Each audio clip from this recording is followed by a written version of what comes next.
கர்த்தருக்கு பிரியமானவர்களே, நீங்கள் ஒரு அறையில் இருக்கிறீர்கள். அதன் பக்கத்து அறையில் டிவி ஓடிக்கொண்டிருக்கிறது. அது எந்தவித சத்தமும் இல்லாமல் ஓடிக்கொண்டிருக்கிறது. வால்யூம் குறைக்கப்பட்டு இருக்கிறது.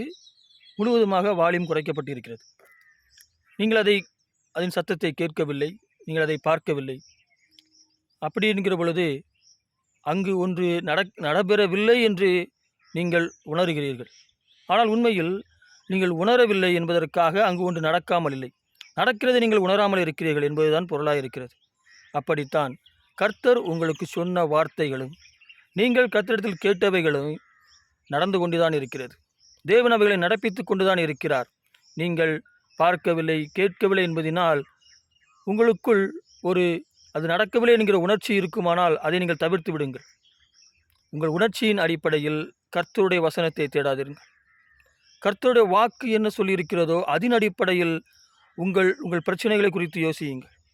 நீங்கள் கர்த்தரிடத்தில் கேட்டவைகள் எவைகளையோ அவைகளை தேவன் நடப்பித்துக் கொண்டிருக்கிறார். இன்னொரு பக்கத்தில் பாருங்கள். உங்களுக்கு எதிரான சூழ்நிலைகள் நிறையாக இருக்கிறது. அப்பொழுது உங்களுக்குள் உணர்ச்சிகள் மேலெழும்பும். உங்களுடைய நெகட்டிவான உணர்ச்சிகள் மேலெழும்பும். நீங்கள் கேள்விப்படுகிறீர்கள், எதிர்மறையான காரியங்களை கேள்விப்படுகிறீர்கள். அப்பொழுது உங்களுக்குள் உணர்ச்சிகள் மேலெழும்பும். இப்போ இந்த உணர்ச்சியின் அடிப்படையில் உங்கள் கர்த்தரை தேடாதிருங்கள். அவர் சொன்ன வார்த்தையை நம்ப முயற்சிக்காதிருங்கள். நீங்கள் உங்கள் உணர்ச்சியின் அடிப்படையில் கர்த்தருடைய வார்த்தையை நம்ப முடியாது. நீங்கள் பார்க்கிற கேள்விப்படுகிற விஷயங்களை நம்பாதிருங்கள். அது நிமித்தம் நீங்கள் உணர்ச்சி வசப்பட்டு கர்த்தருடைய வசனத்தை நோக்கி பார்க்கிற பொழுது அங்கு ஒன்று நடைபெறவில்லை, தேவன் உங்களுக்கு ஒன்றை தரமாட்டார் என்று இன்னும் மேலும் நீங்கள் உணர்ச்சி வசப்படுவீர்கள். தேவன் அப்படிப்பட்டவர் அல்ல. உங்கள் உணர்ச்சியின் அடிப்படையில் கர்த்தரை தேட முயற்சிக்காதீர்கள், தோற்று போவீர்கள். அப்போ எப்படிப்பட்ட சூழ்நிலையாக இருந்தாலும் உங்கள் உணர்ச்சியின் அடிப்படையில் தேடாமல் கர்த்தருடைய வார்த்தையின் அடிப்படையில் நில்லுங்கள்.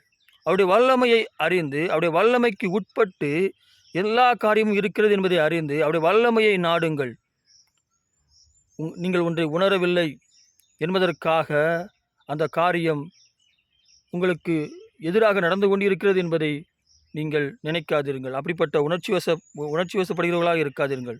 கர்த்தரை நம்புங்கள். கர்த்தரையும் அவருடைய வல்லமையும் தேடுங்கள். பொறுமையாயிருங்கள்.